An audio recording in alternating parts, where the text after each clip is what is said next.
Bonjour monsieur le médecin conseil national, je suis Guy Denis, j'habite à Toulon. Dans votre courrier du 30 septembre 2022, vous me dites l'assurance maladie vous invite à vous faire vacciner. C'est pour se protéger de la santé peut-être, je ne sais pas.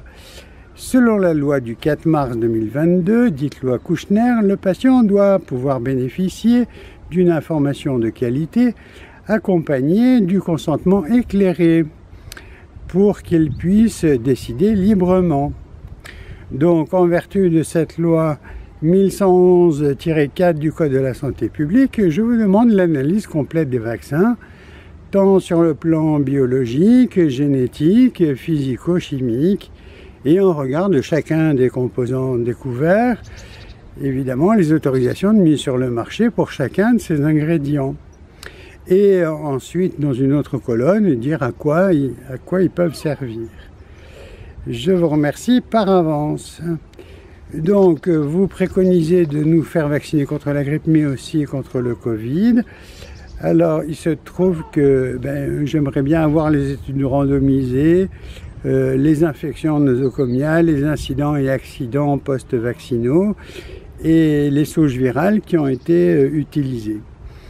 Eh bien, je vous remercie donc de bien répondre relativement rapidement, puisqu'il faut bien se faire vacciner si on veut échapper à l'épidémie de grippe, n'est-ce pas? Donc, vous devez signaler si vous avez également des conflits d'intérêts et indiquer lesquels.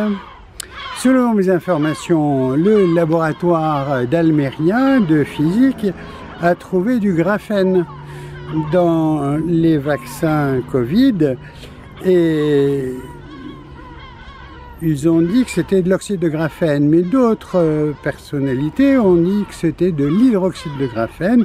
Donc j'aimerais savoir si cela est exact.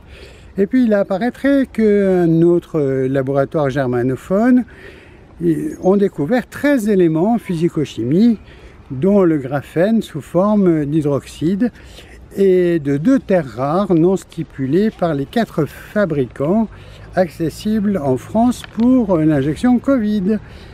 Donc on a trouvé effectivement des choses absolument étonnantes. Les 2 terres rares, c'était le cérium et le gadolinium.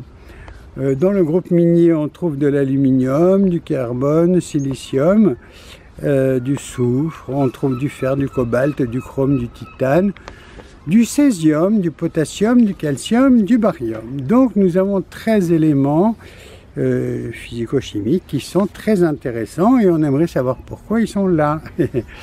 Alors j'ai fait une petite vidéo qui s'intitule « Professeur Raoult, c'est quoi ce truc ?» sur YouTube. Elle a plus d'1 an et je n'ai jamais eu de réponse. Donc j'attends des réponses de la Caisse primaire d'assurance maladie qui nous invite à nous faire vacciner avec des produits dont on ne connaît rien du tout et ça ne correspond pas du tout à la législation en vigueur. Je vous remercie monsieur le médecin conseil national de prendre bien note et de répondre avec célérité à ma demande. Bonne journée, au revoir.